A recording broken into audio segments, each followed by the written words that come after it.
Hello दोस्तों, स्वागत है आपका हमारे YouTube चैनल पर। आज की कहानी बहुत ही अच्छी है दोस्तों, इसे लास्ट तक सुनिएगा। यदि मेरी चैनल पर नए होंगे तो प्लीज सब्सक्राइब कर लीजिएगा। चलिए कहानी सुनाते हैं आपको। शादी का माहौल था। सभी लोग धूमधाम से डांस और मस्ती में लगे हुए थे। भाभी जी स्टेज पर जाकर अपनी सहेलियों के साथ डांस करने लगीं। उनका डांस देखकर सबकी निगाहें उन पर टिक गईं। भाभी का लाल रंग की खूबसूरत साड़ी पहनकर नाचते हुए चेहरा खुशी से दमक रहा था। तभी अचानक हल्की हवा का झोंका आया और उनकी साड़ी का पल्लू उड़ने लगा।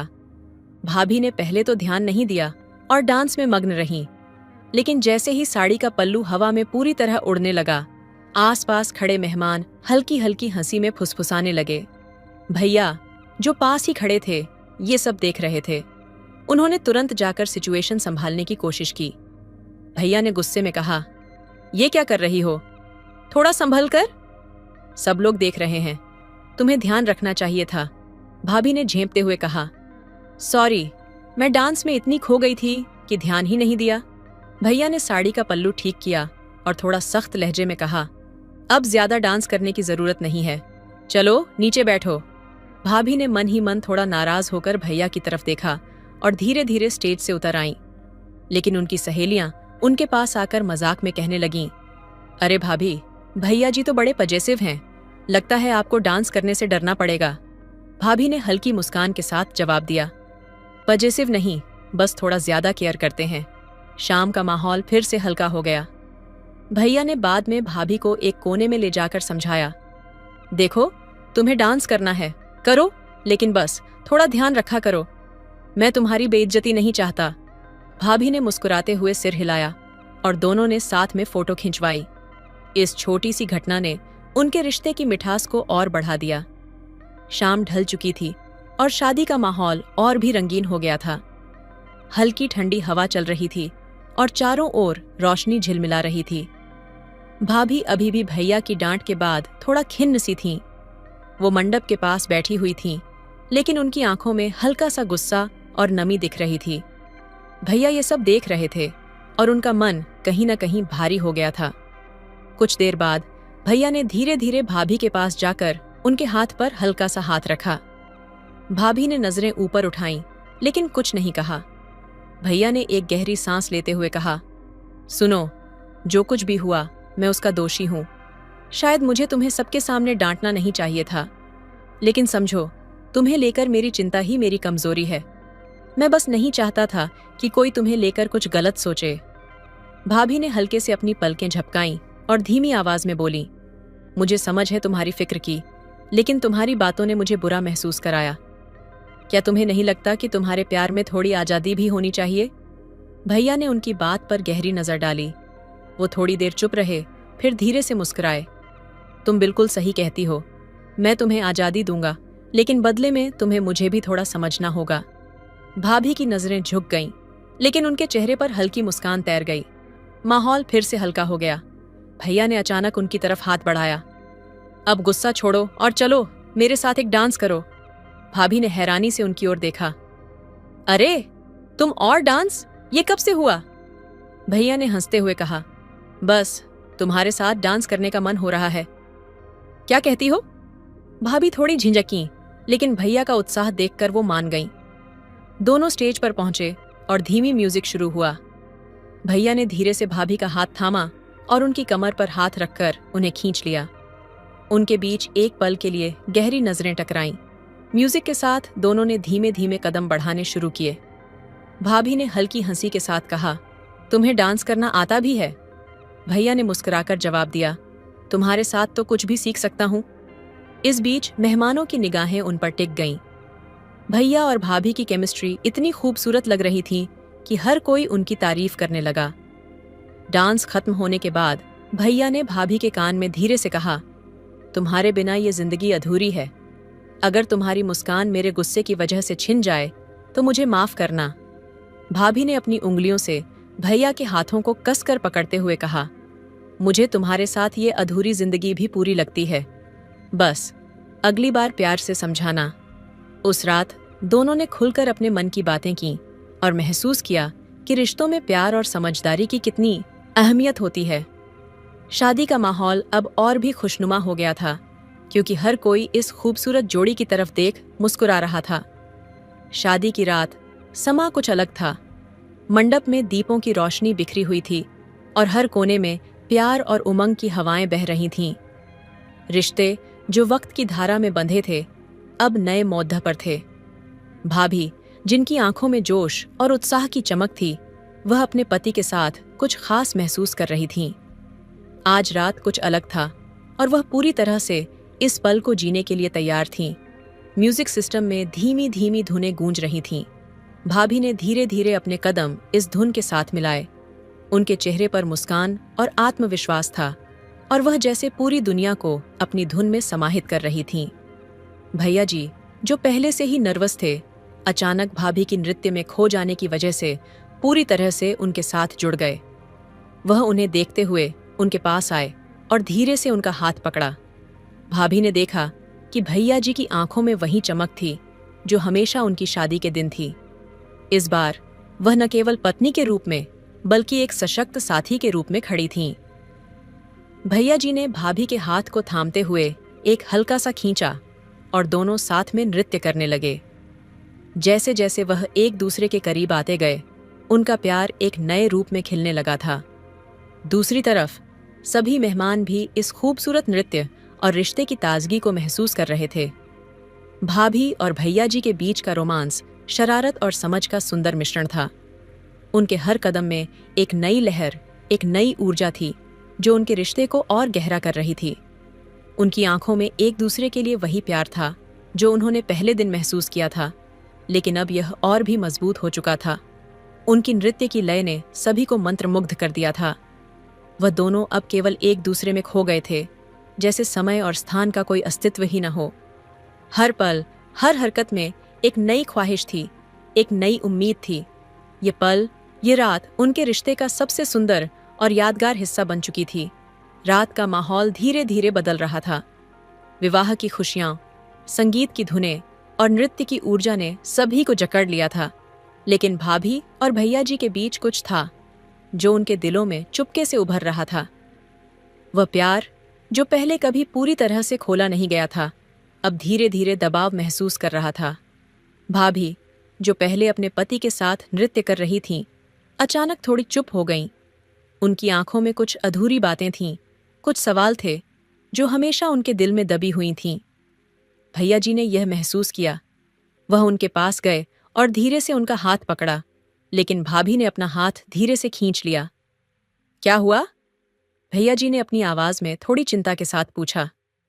भाभी ने सिर झुका लिया और हल्की सी मुस्कान के साथ कहा, कुछ नहीं, बस थक गई हूं। लेकिन उनकी आंखों ने बहुत कुछ कह दिया। भैया जी ने महसूस किया कि कुछ तो था जो भाभी की चुप्पी में छिपा था। वह जानता था कि ये न केवल रात का जादू था, बल्कि रिश्ते में कुछ अज्ञात हलचल भी थी। क्या तुम मुझसे कुछ कहना चाहती हो? भैया जी ने फिर से पूछा। इस बार उनकी आवाज में एक हल्का सा डर था, क्योंकि वह नहीं चाहते थे कि उनके बीच कोई गलतफहमी आए। भाभी ने गहरी सांस ली और बोला, क्या कभी सोचा है कि हम दोनों के बीच इतनी दूरी क्यों है? क्यों हमारी बातों में अब वह पुरानी नमी नहीं है? क्यों तुम मुझे अब पहले जैसे नहीं समझ पाते? ये सुनते ही भैया जी का दिल धड़कने लगा। उन्होंने भाभी की ओर देखा और एक ठहरी हुई चुप्पी में डूब गए। वह समझने लगे थे कि भाभी के दिल में कुछ सवाल थे जो उन्होंने कभी खुद से नहीं किए थे। भाभी ने धीरे धीरे अपने दिल की बातों को बाहर निकालना शुरू किया। मैं महसूस करती हूँ कि हमारी शादी में कुछ चीजें अधूरी हैं। हम एक दूसरे के पास तो होते हैं, लेकिन क्या हम वाकई एक दूसरे को समझ पा रहे हैं? भैया जी ने थोड़ी देर तक चुप रहकर उनकी बातें सुनी। वह जान गए थे कि भाभी के दिल में एक संघर्ष था जो उन्हें अब तक नहीं दिखा था। वह खुद भी महसूस कर रहे थे कि रिश्ते में कुछ उलझनें थीं। वह जानते थे कि इन अनकहे शब्दों के बीच कुछ और था जो उनके रिश्ते को मजबूत या फिर कमजोर कर सकता था। मैं समझता हूँ, भैया जी ने धीरे से कहा, लेकिन क्या तुम जानती हो कि मैं तुमसे कितना प्यार करता हूँ? कभी कभी हमें एक दूसरे को और गहरे से समझने की जरूरत होती है, और यह समय हम दोनों के लिए है। भाभी ने उनके चेहरे पर देखा और एक हल्की सी मुस्कान उनके होंठों पर आई। मुझे पता है लेकिन हमें एक दूसरे से और भी ज्यादा सच्चाई से बात करनी होगी। मैं जानती हूँ कि हम एक दूसरे के लिए बने हैं, लेकिन हमें अपने रिश्ते को और गहराई से समझने का समय चाहिए। उनकी बातों में एक सच्चाई थी जो रिश्ते के बारे में बहुत कुछ बता रही थी। यह एक नई शुरुआत की तरह था, लेकिन यह भी एक एहसास था कि जब तक दोनों एक दूसरे को पूरी तरह से समझेंगे और एक दूसरे के साथ पूरी तरह से जुड़ेंगे नहीं, तब तक वह पुराना जादू वापस नहीं लौट सकता था।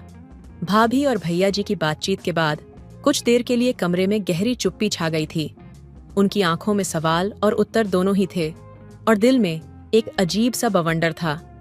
भाभी का चेहरा अब भी थोड़ा उतरा हुआ था, जैसे कुछ बोला न जा रहा हो, और भैया जी का दिल भी भारी था, क्योंकि वह जान रहे थे कि रिश्ते में यह खामोशी शायद एक नए मोड़ की शुरुआत है। कुछ देर बाद भाभी ने धीरे से सर उठाया और कहा, क्या तुम कभी महसूस करते हो कि हम दोनों का रिश्ता जैसे रेत की दीवार पर खड़ा हो?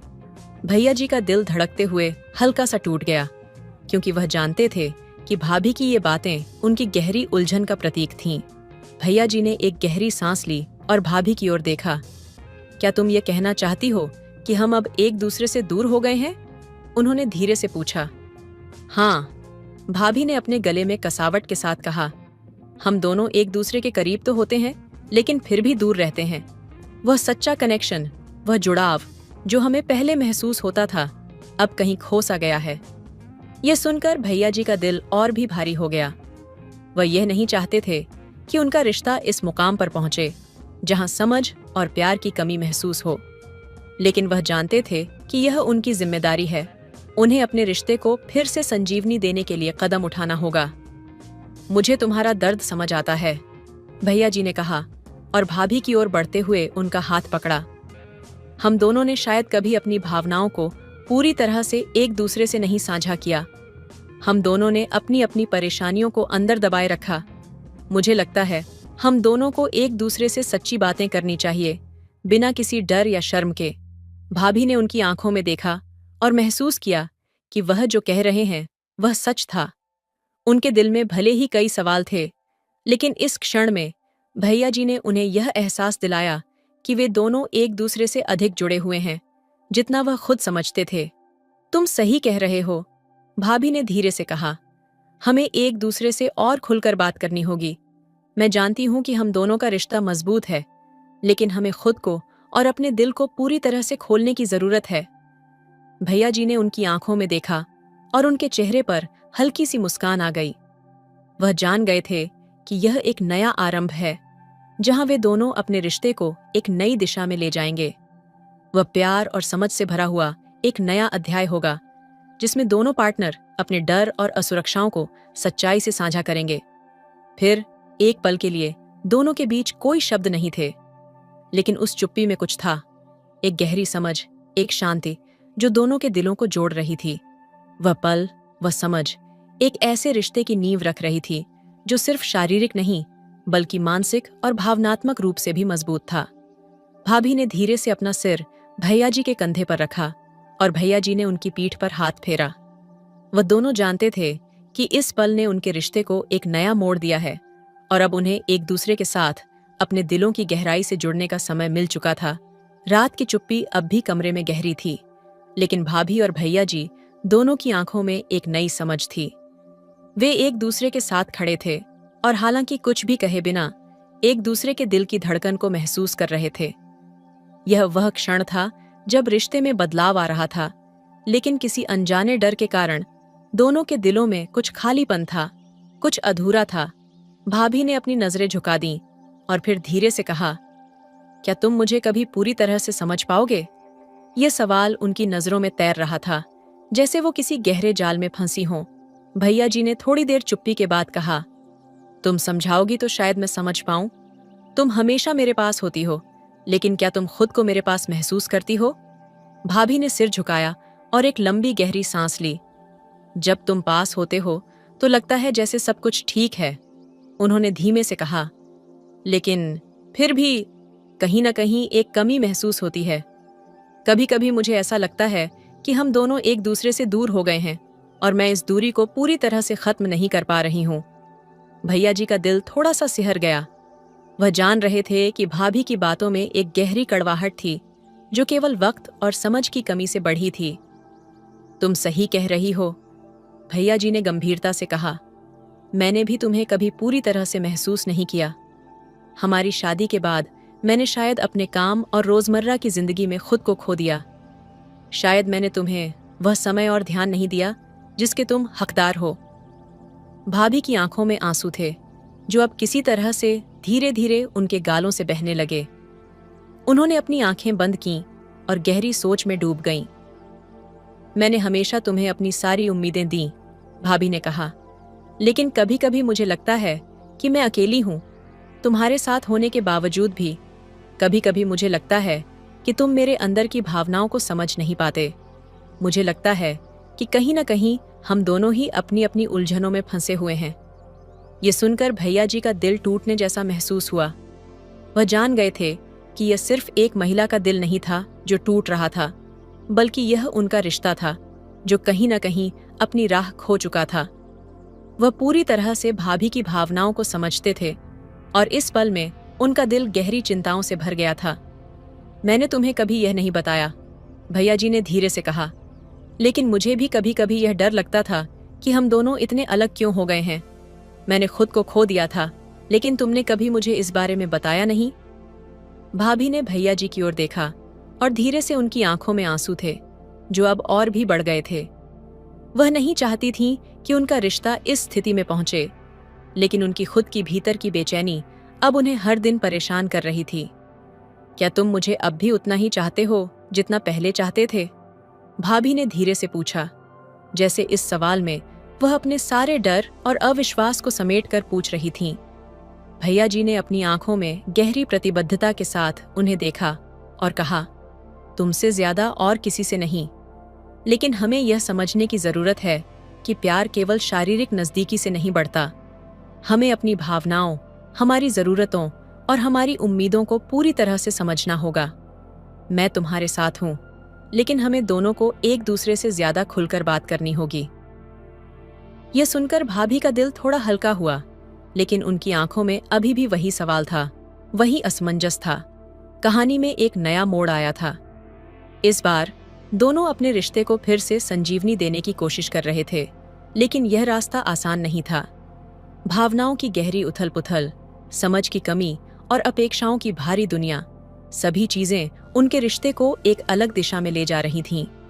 भाभी ने धीरे से भैया जी के हाथ को थामा और कहा, हम दोनों को एक दूसरे से और ज्यादा ईमानदारी से बात करनी होगी। हमें अपनी गलतियों को मानने की जरूरत है, और अगर हमें इस रिश्ते को सही करना है तो हमें एक दूसरे से अपनी पूरी सच्चाई साझा करनी होगी। भैया जी ने उसकी बात को समझते हुए न सिर्फ अपनी अंगुली भाभी की हथेली में टिकी, बल्कि उस टच में एक नई समझ, एक नई शुरुआत का संकेत था। भाभी और भैया जी के बीच का सन्नाटा अब एक नई गहराई में बदल चुका था। दोनों के बीच एक ऐसा खालीपन था जिसे शब्दों में व्यक्त करना मुश्किल था। कमरे की हवा में एक अजीब सी खामोशी छाई हुई थी, जैसे हर विचार, हर भावना को खुद में समेटने की कोशिश की जा रही हो। भाभी की आंखों में आंसू थे जो धीरे धीरे उनके गालों पर बहने लगे, और भैया जी, जिनकी अपनी आंखों में चिंताएं थीं, धीरे धीरे भाभी के पास आए। भाभी ने धीरे से कहा, कभी सोचा है क्या हमारी शादी के बाद से हमने एक दूसरे को सही से महसूस किया है?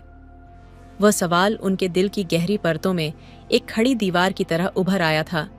भैया जी ने अपनी नजरें झुका दीं। वह जानते थे कि भाभी के सवाल का जवाब सिर्फ उन दोनों के बीच छिपा हुआ था।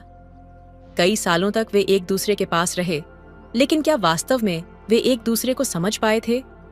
क्या उनकी शादी में केवल दिखावे का प्यार था, या फिर सच में कुछ गहरी भावनाएं थीं जो कभी व्यक्त नहीं हो पाईं? मैंने तुम्हें हमेशा अपनी दुनिया में शामिल किया, लेकिन क्या तुमने कभी मेरी दुनिया को महसूस किया? भाभी के शब्दों में दर्द था, और वह दर्द भैया जी के दिल में गहरे तक समा गया। तुम मुझे हमेशा अपनी पत्नी के रूप में देखना चाहते थे, लेकिन क्या कभी तुमने मुझे खुद को व्यक्त करने का मौका दिया? भैया जी ने धीरे से भाभी की आंखों में देखा और उनके दिल में एक गहरी कसक महसूस हुई। वह समझने लगे थे कि भाभी की चुप्पी के पीछे एक लंबी कहानी थी, एक ऐसी कहानी जिसमें वह हमेशा अपनी इच्छाओं और भावनाओं को दबाए रखती थीं, भाभी को कभी नहीं लगा कि उनके दिल की बातें पूरी तरह से सुनी गई हैं। मुझे बहुत अफसोस है, भैया जी ने धीरे से कहा। मैंने कभी तुम्हारे भीतर की खामोशी को समझने की कोशिश नहीं की। मैं हमेशा यही सोचता रहा कि हम दोनों के बीच कोई दूरी नहीं हो सकती, लेकिन अब मुझे समझ में आ रहा है कि यह दूरी कुछ और ही थी। हम दोनों के बीच एक अनकहा खालीपन था। भाभी की आंखों में एक नई लहर उठी और उन्होंने एक गहरी सांस ली। तुम्हारे शब्दों में आज वो सच्चाई है जो मुझे चाहिए थी, लेकिन मुझे लगता है मैं अपनी आवाज खो चुकी थी। कभी लगता था कि हम दोनों एक दूसरे के लिए बने हैं, लेकिन फिर यह एहसास हुआ कि हम सिर्फ एक दूसरे के साथ समय बिता रहे थे, बिना किसी गहरी समझ के। भैया जी का दिल कांप उठा। वह जानते थे कि उनके बीच की यह खामोशी एक बहुत बड़े पहलू को छिपाए हुए थी। ये केवल उनका रिश्ता नहीं था, बल्कि यह वह समझ थी जो वे दोनों एक दूसरे से खो चुके थे। हमारे रिश्ते में बहुत कुछ अधूरा था, भाभी ने धीमे से कहा। लेकिन क्या तुम तैयार हो इसे फिर से बनाने के लिए? क्या तुम तैयार हो अपने दिल से मुझे समझने के लिए? भैया जी ने अपने दिल की गहराई से महसूस किया कि यह एक ऐसा पल था जो अगर सही दिशा में लिया गया तो उनके रिश्ते को पूरी तरह से बदल सकता था। वह भाभी की ओर बढ़े और उनके हाथ को थामते हुए कहा, मैं जानता हूं कि मैंने बहुत सी गलतियां की हैं, लेकिन मैं तुमसे दिल से माफी चाहता हूं। हम दोनों का रिश्ता सिर्फ शारीरिक कैपेसिटी में नहीं होना चाहिए, यह हमारे दिलों और भावनाओं के बीच भी होना चाहिए। मैं तुमसे वादा करता हूं कि मैं तुम्हारे अंदर की हर बात को समझने की कोशिश करूंगा। भाभी की आंखों में आंसू थे, लेकिन अब वे आंसू दर्द के नहीं बल्कि राहत के थे। उन्होंने अपनी आंखें बंद कर लीं और एक गहरी सांस ली। वह जानते थे कि रिश्ते में यह सच, यह संवेदनशीलता सबसे महत्वपूर्ण था।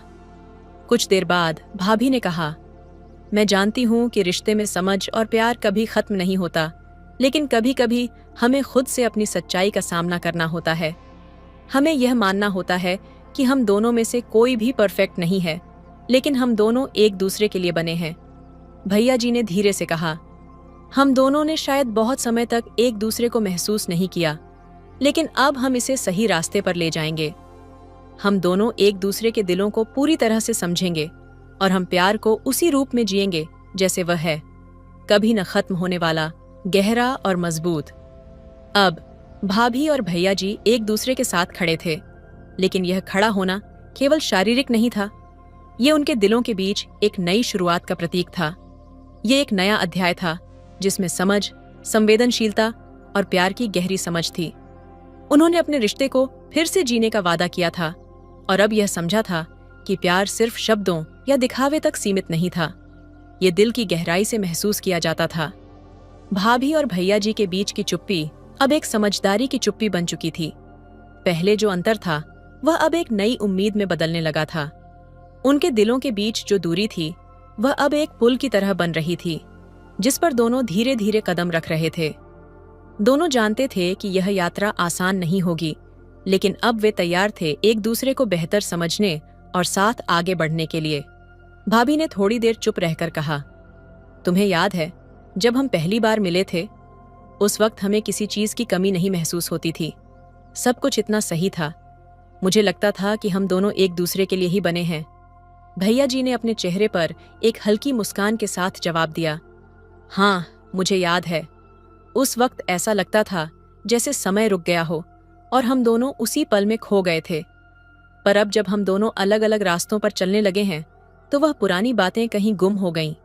भाभी की आंखों में हल्की सी उदासी थी, लेकिन उन्होंने अपने गहरे विचारों को वापस समेटते हुए कहा, क्या तुम कभी महसूस करते हो कि हम दोनों के बीच जो खामोशी है वह हमें और दूर कर रही है? भैया जी का दिल थोड़ी देर के लिए धड़क उठा। ये सवाल एक बर्फ के ठंडे पानी की तरह था जो उनके दिल के भीतर हर भावना को महसूस करा रहा था। उन्होंने गहरी सांस ली और फिर भाभी की ओर देखा। हाँ, मुझे ऐसा लगता है कि हम दोनों एक दूसरे को सही से समझने में नाकाम रहे हैं। शायद हम दोनों ने अपने भीतर की बातें कभी एक दूसरे से पूरी तरह से साझा नहीं की। हम दोनों ने एक दूसरे से ज्यादा उम्मीदें रखीं और कभी उन उम्मीदों पर खरे नहीं उतर पाए। भाभी ने अपने माथे पर हाथ रखा और हल्के से सिर झुकाए। फिर उसने एक गहरी सांस ली और अपनी आंखों में संजीदगी के साथ कहा, मुझे भी ऐसा ही लगता है। मैं हमेशा तुम्हारे पास थी, तुम्हारी मदद करने के लिए, तुम्हारे सपनों को पूरा करने के लिए। लेकिन कभी कभी लगता था कि तुम मुझे समझ नहीं पा रहे थे। मुझे कभी ये महसूस हुआ कि हम दोनों एक दूसरे के पास होने के बावजूद भी एक दूसरे से बहुत दूर होते जा रहे थे। भैया जी का दिल एक बार फिर से धड़कने लगा। वह चाहते थे कि इस दूरी को खत्म किया जाए, लेकिन कैसे?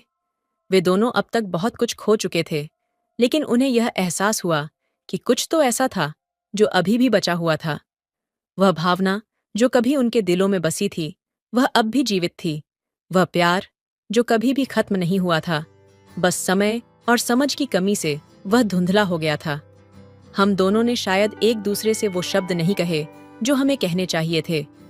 अब हमें एक दूसरे से खुले तौर पर बात करनी होगी, अपने दिल की सारी बातें जो कभी हम कह नहीं पाए। भैया जी ने धीरे से कहा, मुझे लगता है अगर हमें इस रिश्ते को फिर से सही दिशा में ले जाना है तो हमें अपनी उम्मीदों को छोड़कर एक दूसरे को सिर्फ एक इंसान की तरह देखना होगा। भाभी ने सिर झुकाते हुए, आंखों में आंसू झलकते हुए कहा, मुझे तुमसे उम्मीदें नहीं थीं, भैया जी। मुझे सिर्फ तुम्हारे साथ रहने की जरूरत थी। मुझे सिर्फ तुम्हारा समझना चाहिए था। शायद मैंने भी कभी अपनी बातों को सही से नहीं रखा। अब दोनों के बीच की खामोशी एक अलग ही रूप में सामने आई थी। ये वह खामोशी थी जो समझ और स्वीकार्यता की थी। अब उनका रिश्ता केवल एक आदर्श या उम्मीदों से परे था। वह असली था, भावनात्मक रूप से गहरा और वास्तविक। भैया जी ने धीरे से भाभी का हाथ पकड़ा और कहा, हम दोनों अपनी गलतियों से सीखे हैं और अब हमें अपनी उम्मीदें नहीं, बल्कि अपने एक दूसरे के साथ समय को फिर से सही तरीके से जीने की जरूरत है। भाभी ने हल्की सी मुस्कान के साथ उसकी ओर देखा और वह जान गई थी कि अब जो भी होगा वह कुछ नया होगा, कुछ बेहतर होगा। शायद दोनों को फिर से अपने रिश्ते को एक नई रोशनी में देखना था, लेकिन यह एक नई शुरुआत थी और इसमें केवल प्यार और समझ की बुनियाद थी। तो दोस्तों, आपको यह कहानी कैसी लगी कमेंट करके जरूर बताएं। मिलते हैं अगली कहानी, तब तक अपना ख्याल रखिए। धन्यवाद। हेलो दोस्तों, स्वागत है आपका हमारे YouTube चैनल पर। प्लीज दोस्तों, आज की कहानी बहुत ही ज्यादा रोमांस भरी स्टोरी है और बहुत ही मजेदार है।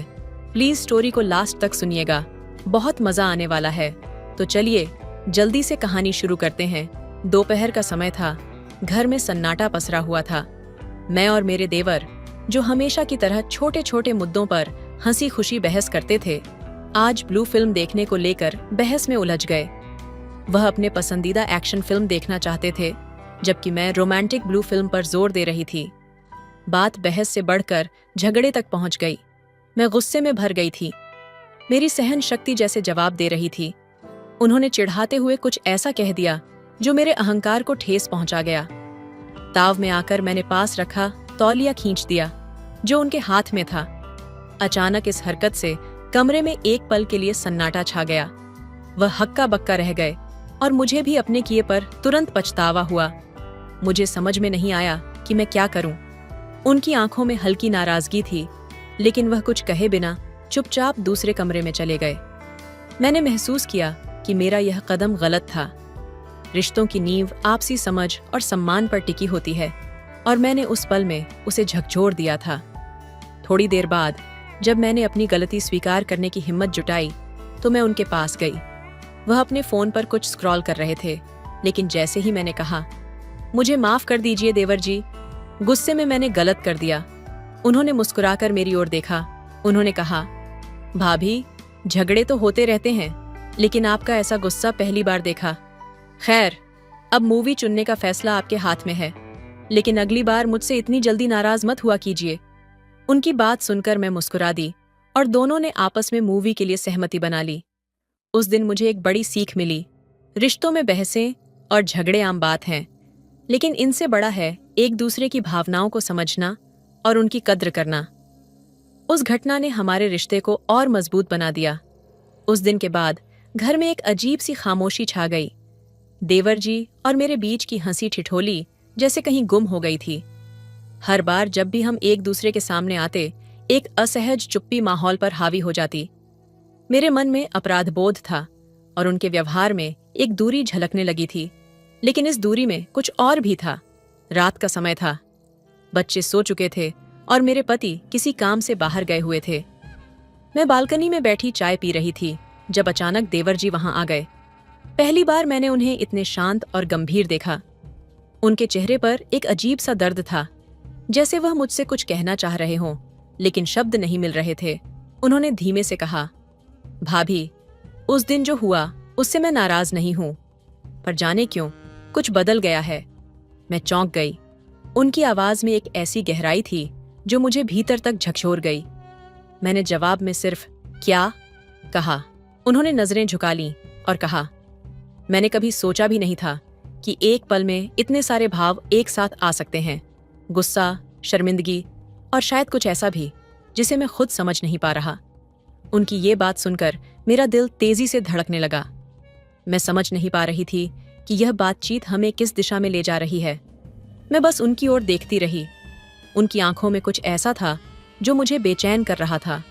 भाभी, उन्होंने फिर कहा, आपसे मजाक करते करते शायद मैंने कुछ ज्यादा ही महसूस करना शुरू कर दिया है। मुझे नहीं पता ये सही है या गलत, लेकिन उन्होंने वाक्य अधूरा छोड़ दिया। मैं समझ गई कि बात अब उस हंसी ठिठोली से बहुत आगे बढ़ चुकी थी। मेरे अंदर गुस्सा, शर्म और अजीब सा डर पैदा हो गया। मैंने उन्हें टोकते हुए कहा, देवर जी, ये सब बेवकूफ़ी है। हम एक ही परिवार का हिस्सा हैं और ऐसी बातें रिश्तों को तोड़ सकती हैं। वह चुप हो गए, लेकिन उनके चेहरे पर एक गहरी उदासी थी।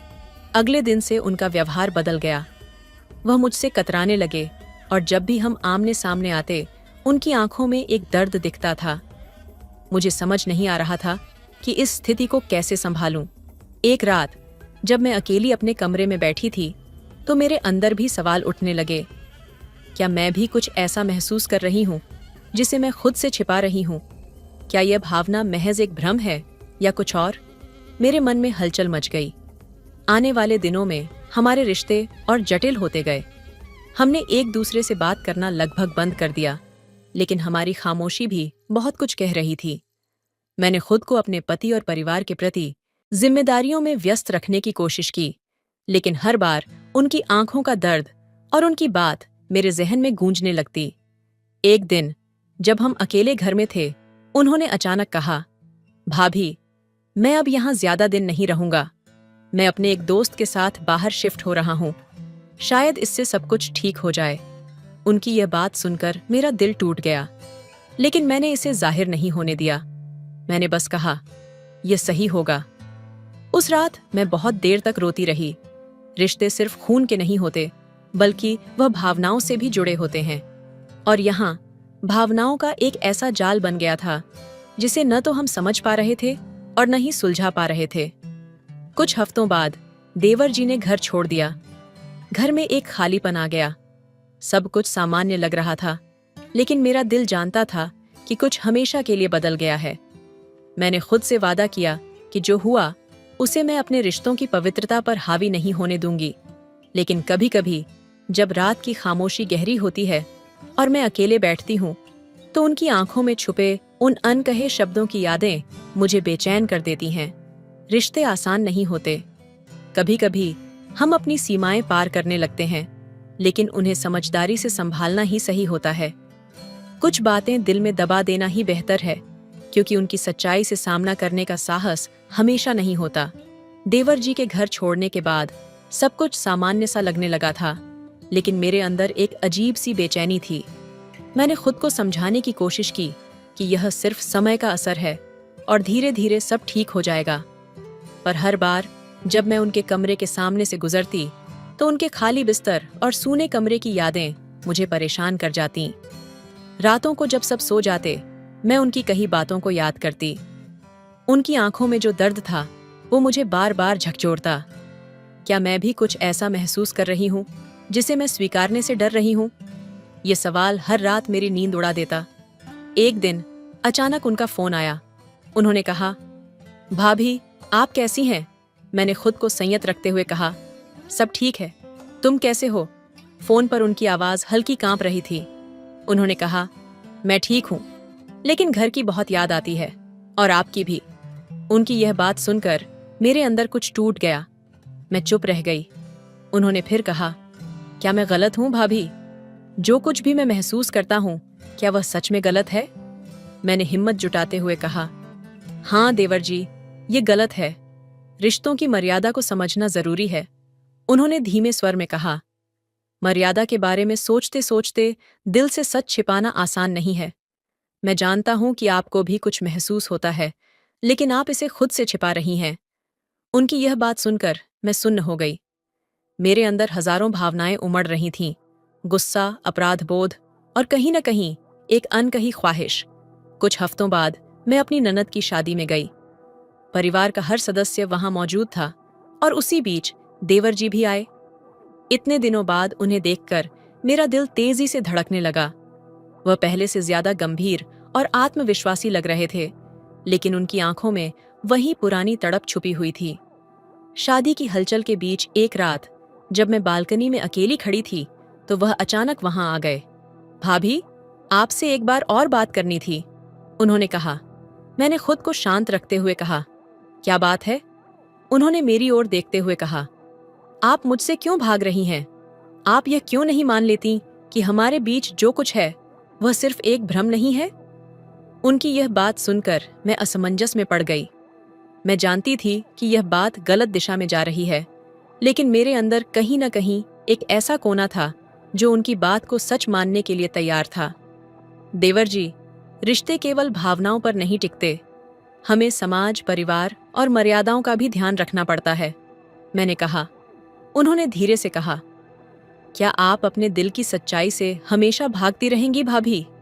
न कि आंखों में देखना मुश्किल हो गया। मैं वहां से चली गई, लेकिन उस रात मेरी आंखों से आंसू बहते रहे। शादी के बाद देवर जी ने हमारे घर आना लगभग बंद कर दिया। मैंने सोचा था कि वक्त के साथ यह सब भुला दिया जाएगा, लेकिन ऐसा नहीं हुआ। वह मेरे सपनों में आने लगे और उनकी बातें मेरे दिल में गूंजती रहीं। एक दिन जब मैं अपने पति के साथ बाजार में थी, तो अचानक देवर जी दिखाई दिए। उनके साथ एक लड़की थी। वह खुश दिख रहे थे और मैंने पहली बार उनके चेहरे पर वह दर्द गायब देखा। ये कौन है? मैंने उनसे पूछा। उन्होंने मुस्कुराकर कहा, ये मेरी मंगेतर है, अगले महीने हमारी शादी है। उनकी बात सुनकर मेरे पैरों के नीचे से जैसे जमीन खिसक गई। मैंने खुद को संभालते हुए उन्हें बधाई दी, लेकिन उनके जाने के बाद मेरे अंदर का खालीपन और बढ़ गया। उस रात मैं अपने कमरे में अकेली बैठी रो रही थी। मैंने महसूस किया कि मैंने जो कुछ भी खो दिया वह कभी वापस नहीं आएगा। मेरे अंदर की क्षमकश ने मुझे एक ऐसे मुकाम पर ला खड़ा किया था जहां न मैं पीछे जा सकती थी और न आगे। देवर जी की शादी के बाद सब कुछ फिर से सामान्य लगने लगा। उन्होंने मुझसे कभी कोई बात नहीं की और मैंने भी खुद को उनके बिना जीना सिखा लिया। लेकिन कभी कभी जब मैं अकेली होती हूँ, तो उनकी आंखों की वह तड़प और उनके अनकहे शब्द मुझे याद आते हैं।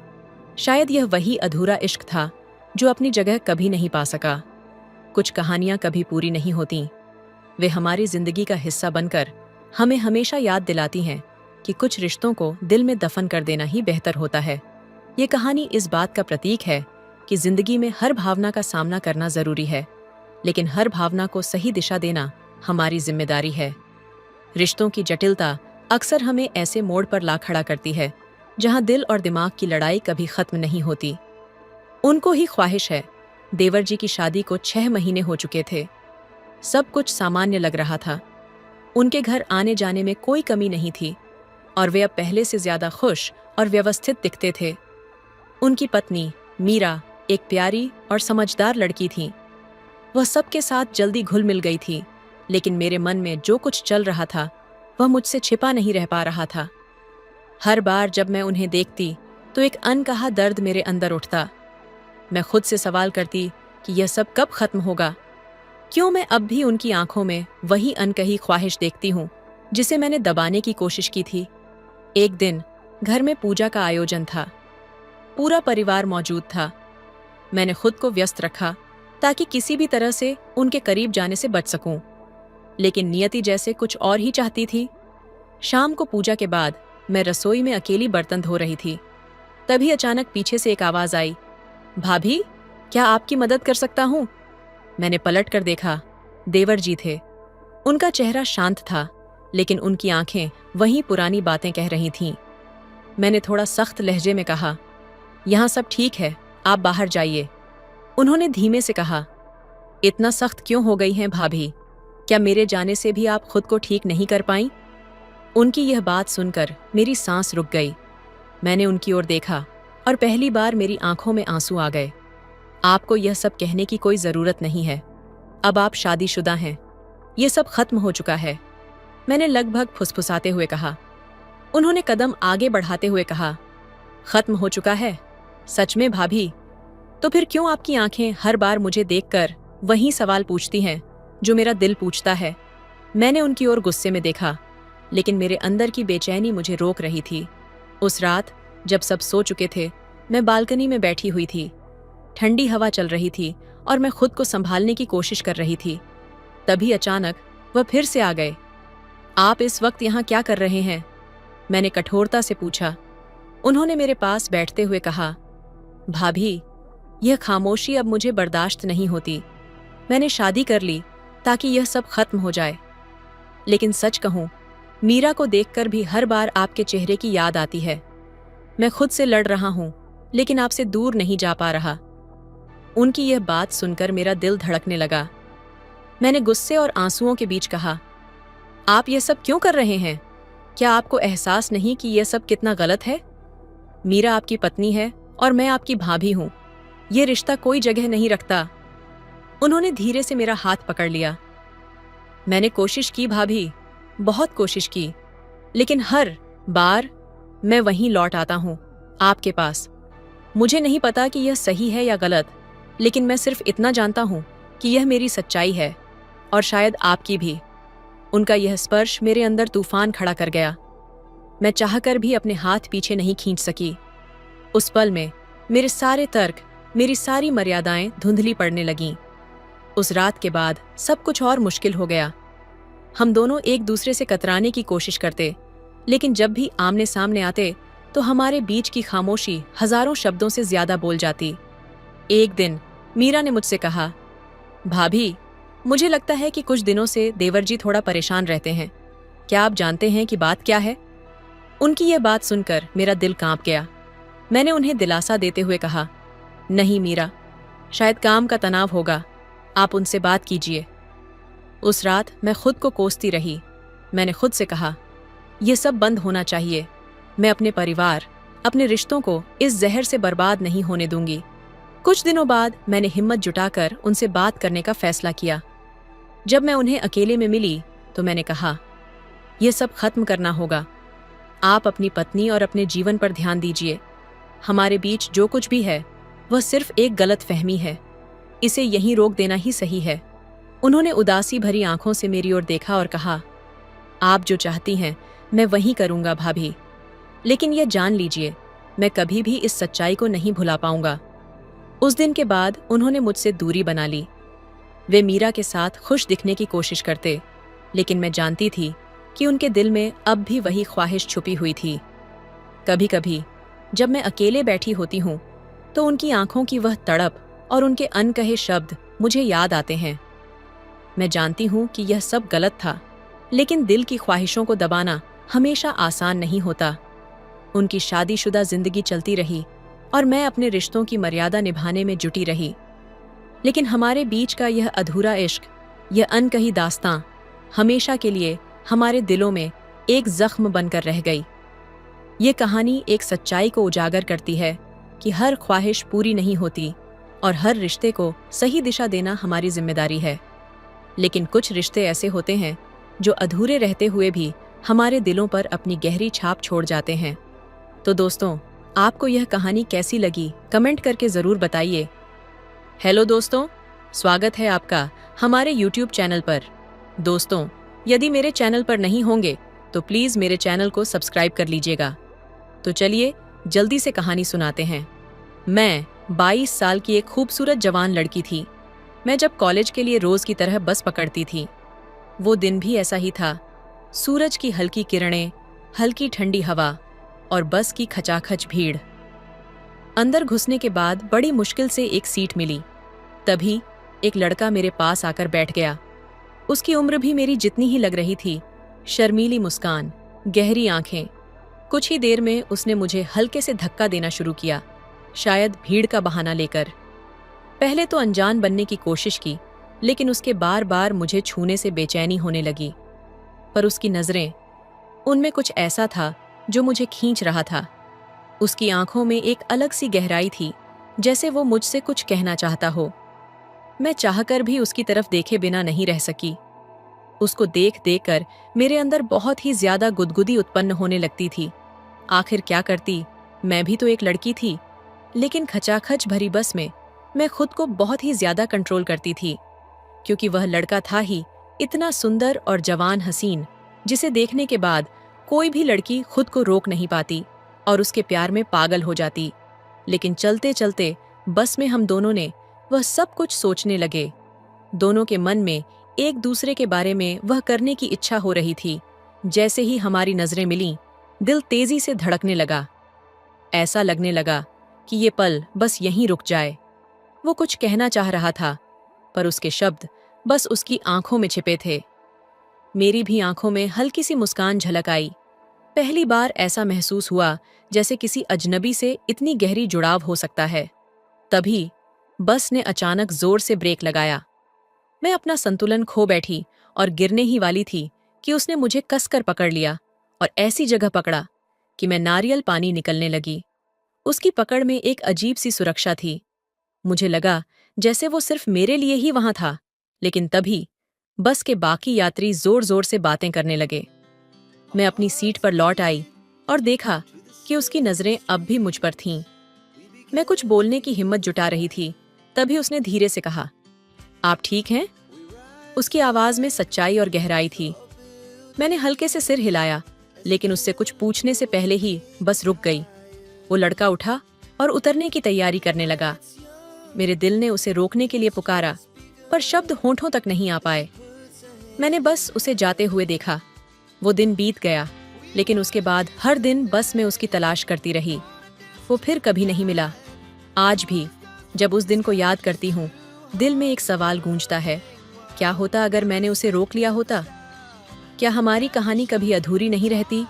उस दिन के बाद हर सुबह बस में उसकी तलाश करना मेरी आदत बन गई थी। हर चेहरा देखकर लगता शायद वही हो, पर वो लड़का फिर कभी नहीं दिखा। उसका चेहरा, उसकी गहरी आंखें और उसकी मुस्कान, सब मेरे जहन में ऐसे बस गए थे जैसे वो मेरे जीवन का हिस्सा हो। कई हफ्ते गुजर गए, लेकिन एक दिन कुछ ऐसा हुआ जिसने मेरे दिल को झकझोर दिया। कॉलेज से लौटते समय वही लड़का अचानक मेरी बस में चढ़ा। उसे देखकर दिल तेजी से धड़कने लगा। वह भी मुझे देखकर थोड़ा चौंक गया, लेकिन उसकी आंखों में एक चमक थी। उसने झिझकते हुए मेरी बगल वाली सीट पर बैठते हुए पूछा, आपने मुझे याद किया? उसकी बात सुनकर मैं थोड़ी शर्माई, पर सच ये था कि मैं हर पल उसी को सोचती थी। मैंने सिर झुका लिया। उसने मुस्कुराते हुए कहा, मैंने सोचा था कि फिर मिलेंगे या नहीं, लेकिन शायद किस्मत ने हमें मिलाने का फैसला कर लिया है। हमारी बातों का सिलसिला शुरू हुआ। उसकी हर बात में एक अलग सी मिठास थी। वो अपना नाम बताता, लेकिन मेरी दिलचस्पी उसकी बातों में इतनी थी कि मैंने नाम पर ध्यान ही नहीं दिया।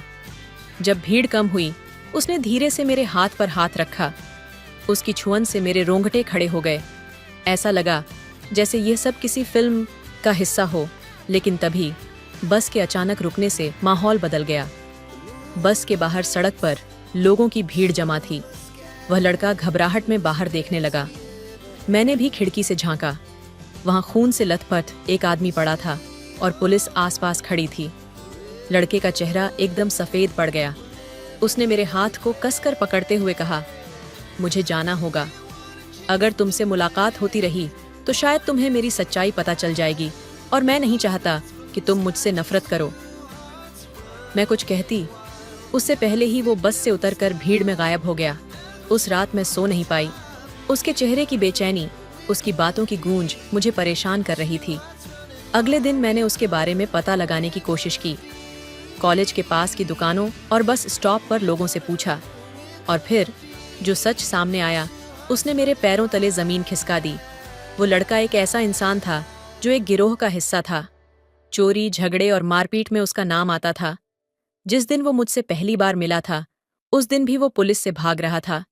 मेरी दुनिया जैसे टूट गई, लेकिन हैरानी की बात यह थी कि जितना मैं उससे दूर जाने की कोशिश करती, उसका ख्याल उतना ही मेरे दिल में गहराई तक बसता जा रहा था। वो मुझसे अलग था, खतरनाक, लेकिन फिर भी सच्चा। मुझे यकीन था कि उसके पास एक ऐसा दिल है जो शायद सिर्फ मेरे लिए धड़कता था। कुछ दिनों बाद एक रात मेरे घर की खिड़की पर हल्की आहट हुई। मैंने पर्दा हटाकर देखा तो वही लड़का था। उसके चेहरे पर गहरी चोट के निशान थे। उसने फुसफुसाते हुए कहा, मैं सिर्फ तुम्हें एक आखिरी बार देखने आया हूं। मुझे लगा बिना तुम्हें देखे मैं मर जाऊंगा।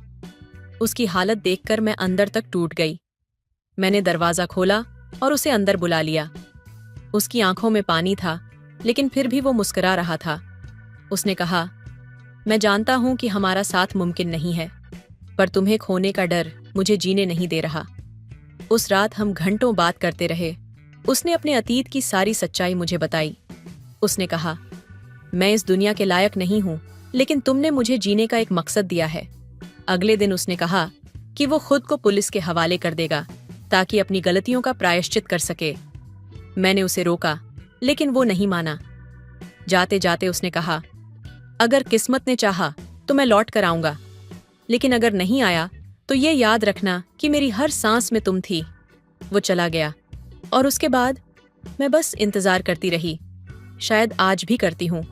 कुछ प्रेम कहानियां सिर्फ दिल में रह जाती हैं, अधूरी और अनकही। उसके जाने के बाद मेरे अंदर एक अजीब सा खालीपन था, जैसे उसने जाते जाते मेरी आत्मा का एक हिस्सा भी साथ ले लिया हो। हर रात जब खिड़की की ओर देखती तो ऐसा लगता जैसे वो अभी भी वहां खड़ा है, अपने उदास चेहरे के साथ। मैं उसकी बातों को याद करके खुद को समझाने की कोशिश करती कि उसने सही किया, लेकिन दिल मानने को तैयार नहीं था।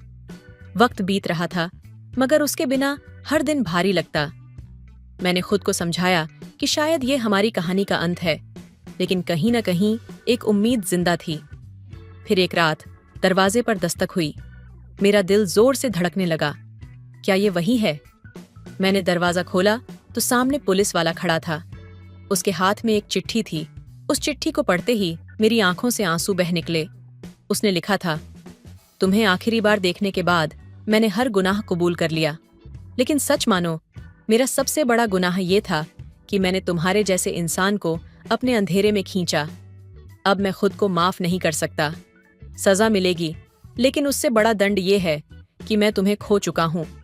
अगर जिंदगी ने मौका दिया तो शायद हम फिर मिलेंगे, और अगर नहीं तो ये जान लो कि मेरे आखिरी शब्द सिर्फ तुम्हारा नाम होंगे। उसके बाद मैं अंदर से टूट चुकी थी। मुझे यकीन हो चला था कि हम कभी नहीं मिल पाएंगे। कुछ महीने बीते और फिर एक खबर आई, उसने जेल में ही अपनी जान दे दी। उसकी मौत का कारण किसी को नहीं पता था, लेकिन मैं जानती थी ये उसका प्रायश्चित था। अब जब भी उसकी याद आती है, मैं खिड़की पर खड़ी हो जाती हूँ। हवा के झोंके से ऐसा लगता है जैसे वो मेरे पास है। उसकी आवाज, उसकी मुस्कान, सब कुछ अब भी मेरे साथ है। उसकी मौत की खबर के बाद मेरे भीतर कुछ टूट कर बिखर गया। ये ऐसा खालीपन था जिसे कोई शब्द, कोई आंसू भर नहीं सकता था। मैंने कई रातें जागकर बिताईं, उसकी चिट्ठी को बार बार पढ़ते हुए। हर शब्द ऐसा लगता था जैसे उसकी आवाज कानों में गूंज रही हो, लेकिन जितना मैं उसे याद करती उतनी ही गहराई में डूबती चली जाती। ये सोच सोच कर कि क्या मैं उसे रोक सकती थी? क्या अगर मैंने उसे पुलिस के हवाले जाने से रोका होता तो वो आज जिंदा होता? वो अंधेरा जो उसके जाने के बाद मेरी जिंदगी में छा गया था, अब मेरी आत्मा में घर करने लगा था। एक रात जब मैं खिड़की के पास बैठी थी, मुझे ऐसा लगा जैसे उसकी परछाई सामने खड़ी हो। हवा से पर्दे सरसराए और मैंने उसकी गहरी आवाज सुनी, मैं वापस नहीं आ सकता, लेकिन तुम्हें ये जिंदगी यूं बर्बाद नहीं करनी चाहिए। मैंने चौंक कर इधर उधर देखा, लेकिन कोई नहीं था। ये सिर्फ मेरी कल्पना थी या शायद मेरा पागलपन।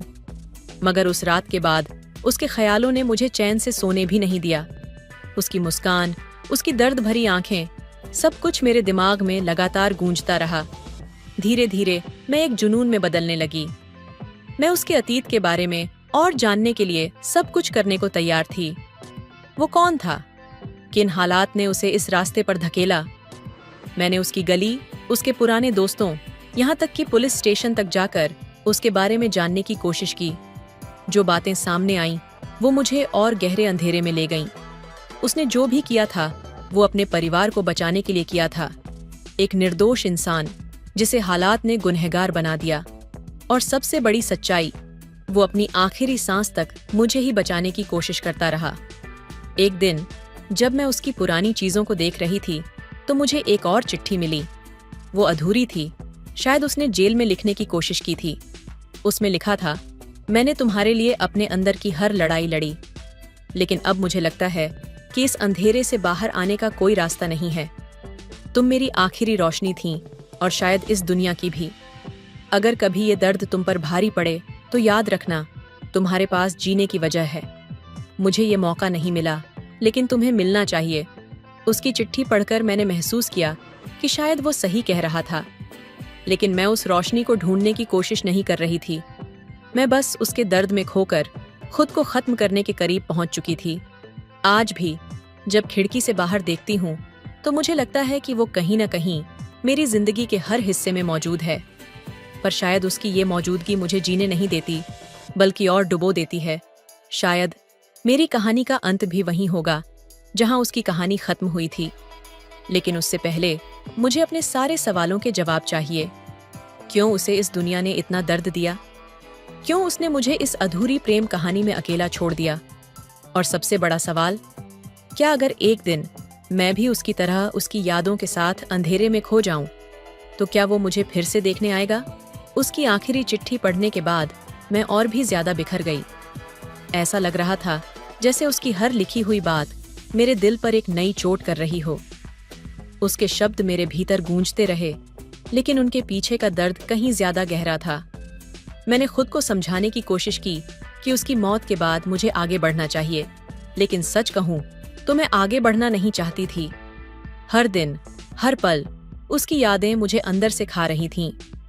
उसकी मुस्कान, उसकी दर्द भरी आंखें, और वो रात जब उसने कहा था, अगर किस्मत ने चाहा तो मैं लौट कर आऊंगा। मुझे लगता था कि शायद किस्मत ने हमारी कहानी अधूरी ही लिखी थी, और इस अधूरेपन ने मेरी जिंदगी को ठहराव दे दिया। एक रात जब बारिश हो रही थी, मैं उसी खिड़की के पास बैठी थी जहां से मैंने उसे पहली बार देखा था।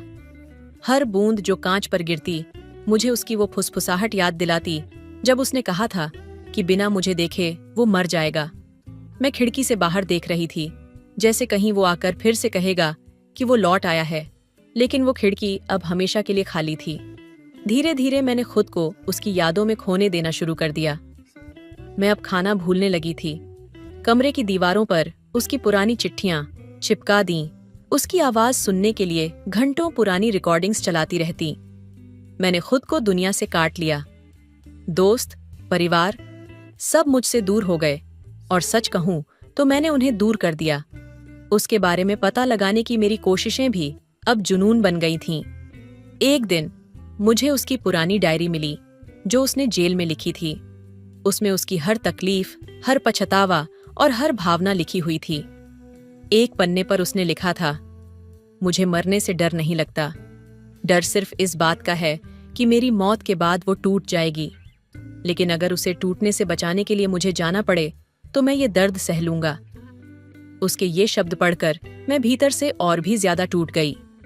उसने मेरी खातिर अपनी जिंदगी का त्याग कर दिया था, और मैं अब भी उसे भूल नहीं पा रही थी। एक रात जब मैं उसकी डायरी पढ़ रही थी, अचानक मुझे लगा कि वो मेरे सामने खड़ा है। उसकी आंखें वहीं थीं, गहरी, दर्द से भरी, लेकिन उसकी मुस्कान गायब थी। उसने धीरे से कहा, मैंने तुम्हें जीने के लिए छोड़ा था, मरने के लिए नहीं। उसका ह्वाइंग मेरी आंखों के सामने से गायब हो गया, लेकिन उसकी आवाज अभी भी मेरे कानों में गूंज रही थी। मैं रात भर जागती रही, उस पल को फिर से जीने की कोशिश करती रही, लेकिन जैसे जैसे दिन बीतते गए मैं खुद को और ज्यादा खोने लगी। उसकी यादें अब मेरे लिए दवा नहीं, जहर बन चुकी थीं। हर रात मुझे ऐसा लगता जैसे वो मुझे बुला रहा है, अंधेरे में, अपने पास। मैं चाहती थी कि सब कुछ खत्म हो जाए ताकि मैं उससे फिर मिल सकूं। एक रात मैंने फैसला किया कि मैं उस तक पहुंचने की कोशिश करूंगी। मैंने वही खिड़की खोली जहां से हमारी कहानी शुरू हुई थी। बारिश हो रही थी और ठंडी हवा मेरे चेहरे पर लग रही थी। मैंने आसमान की ओर देखा और फुसफुसाई, अगर तुम सच में कहीं हो तो मुझे अपने पास बुला लो, मैं अब और नहीं जी सकती। अचानक मुझे ऐसा लगा जैसे किसी ने मेरा हाथ पकड़ लिया हो। मैंने पलट कर देखा, लेकिन वहां कोई नहीं था। उसकी खुशबू हवा में तैर रही थी। शायद यह उसका संकेत था कि मेरी कहानी खत्म होने का वक्त आ गया है, या शायद ये मेरा पागलपन था। लेकिन उस रात मैंने तय कर लिया कि मैं उसकी यादों के साथ इस जिंदगी को और नहीं जीऊंगी। उसके बिना जीना मरने से भी बड़ा सजा थी, और अब मैं इस सजा को और नहीं झेल सकती थी। कहानी का सार और उसका प्रभाव। यह कहानी एक ऐसी प्रेम गाथा है जो अपने आप में अधूरी होते हुए भी दिल के सबसे गहरे कोने में बसे दर्द, संवेदनशीलता और त्याग की पराकाष्ठा को दर्शाती है। यह एक लड़की और लड़के की प्रेम कहानी है, जहां प्यार उनकी जिंदगी का सबसे खूबसूरत और सबसे बड़ा दर्द बन जाता है। कहानी में प्रेम, समर्पण और पछतावे का एक ऐसा अद्भुत मिश्रण है जो पाठकों को गहराई से छूता है। लड़के का अपनी गलतियों को स्वीकार करना, प्रेमिका के लिए अपनी जिंदगी का त्याग करना, और लड़की का उस प्रेम में इतना डूब जाना कि वह अपनी ही जिंदगी से दूर हो जाती है। ये सब कुछ प्रेम की उस गहराई को दर्शाता है जो कभी कभी इंसान को तोड़कर भी संपूर्ण बना देती है। ये कहानी सिखाती है कि सच्चा प्रेम कभी कभी त्याग मांगता है। लड़के ने अपने गुनाहों का प्रायश्चित करते हुए प्रेमिका को बचाने के लिए खुद को कुर्बान कर दिया। ये दिखाता है कि सच्चा प्रेम केवल पाने का नाम नहीं, बल्कि देना और दूसरों की भलाई के लिए त्याग करने का साहस भी है। कुछ प्रेम कहानियां कभी पूरी नहीं होती, लेकिन उनकी अधूरापन ही उनकी खूबसूरती है। ये कहानी इस बात को साबित करती है कि प्रेम केवल साथ रहने में नहीं, बल्कि उस एहसास में है जो किसी को हमेशा के लिए हमारी यादों में जीवित रखता है। ये कहानी दिखाती है कि कभी कभी किसी के चले जाने के बाद उसकी यादें जिंदगी के लिए बोझ बन सकती हैं। लड़की का अपने प्रेमी की यादों में इस कदर खो जाना कि वह अपनी ही जिंदगी को नकार देती है, यह सिखाता है कि प्यार को याद रखना जरूरी है, लेकिन अपनी जिंदगी के मूल्य को भूलना नहीं। लड़के के दिल में अपने गुनाहों का पछतावा और लड़की के दिल में उसे न रोक पाने का दर्द, दोनों यह सिखाते हैं कि अगर समय रहते हम कुछ कर सकते हैं तो हमें वह करना चाहिए। देर से लिया गया पछतावा इंसान को भीतर तक तोड़ सकता है। कहानी का नकारात्मक पक्ष यह है कि दोनों पात्र अपने अपने संघर्षों में इस कदर उलझे रहते हैं कि उनकी जिंदगी अंधेरे में डूब जाती है।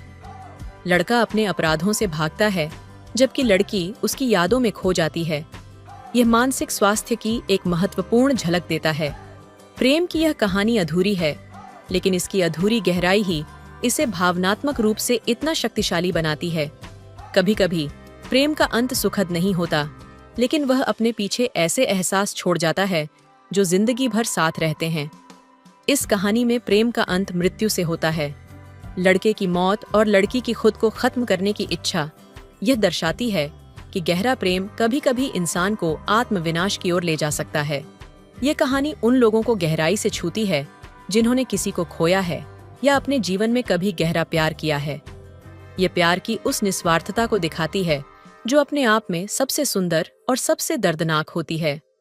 कहानी यह संदेश देती है कि प्रेम कभी खत्म नहीं होता, वह हमें किसी न किसी रूप में हमेशा के लिए बदल देता है। लेकिन यह भी जरूरी है कि हम अतीत के दर्द को अपने वर्तमान पर हावी न होने दें। प्रेम को याद करना और उससे सीखना जरूरी है, लेकिन अपनी जिंदगी को जीना उससे भी ज्यादा जरूरी है। तो दोस्तों, आपको यह कहानी कैसी लगी कमेंट करके जरूर बताएं। मिलते अगली कहानी में, तब तक अपना ख्याल रखिए। धन्यवाद।